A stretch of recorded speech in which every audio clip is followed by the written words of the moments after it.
Hello, this is Steve, and in the last tutorial I went over, um, this is part 3 of the overview of Sculptris. I went over symmetry and how it affects, if you have it selected, you affect both sides of the object, instead of when you select it, only selects, or you can only draw on one side of the object.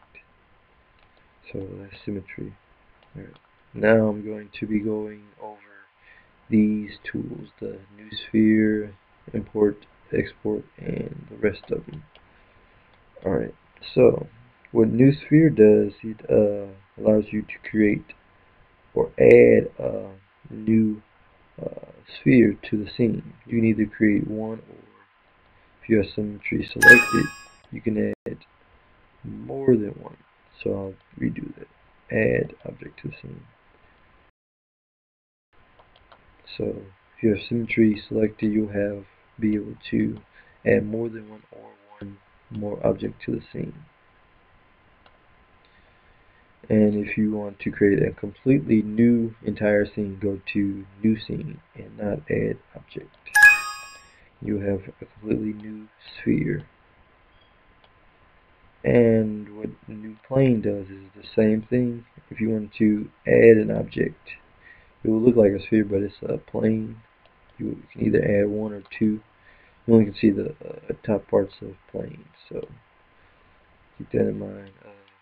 You can either add a new one to the scene, or add a new complete scene with just a plane on the scene. Let's go to import. Import allows you to import something you exported either from Sculptris or another 3D software. So if I import, I'll basically import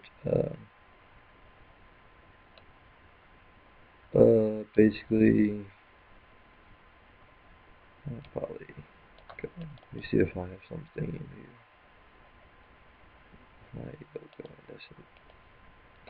I'll just import, basically import. You can either add it to the scene or import it in a completely new scene. So it's importing. Might take a couple of seconds, hopefully. Probably more than a couple of seconds. It's pretty high poly, so. There it goes. Alright, so it allows you to import, I got 300,000 objects you created back into Sculptris, in case you want to add or edit something. So import is the opposite of export. Export basically exports your object, so you can use it in other 3D softwares, or so you can use it at a later date. Alright, I'm not going to do that because maybe, let me see, because I already have one. So basically you just export, name it something, and put it in a folder, and it saves it as a wavefront object file. So when you import it in another 3D software, you import it as a wavefront. Oh man, I just saved it off. So that's for import, export. Now let's go to open. Basically, first let's go to save. Save basically saves your Sculptris file. Whatever you do in Sculptris on this file, you save it. So basically this is the save button for Sculptris. It's not export or import.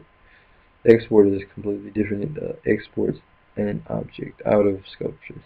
And the save basically saves everything you did, the settings, the poly paint, or whatever. If you do paint, or the material you have, well, not the material, but the object. So that's what save does, and export just exports the object.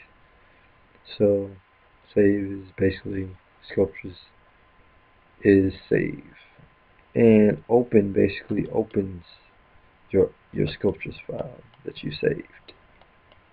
And gose, it is basically, you probably won't use it unless you have ZBrush. And ZBrush, they cost about 600 uh, 600 bucks, or unless you want to buy it, that's up to you. And usually it allows you to export objects in and out of Sculptris to ZBrush, and from ZBrush to Sculptris, so you can affect them. Or maybe if you have 3ds Max, you can use gose as well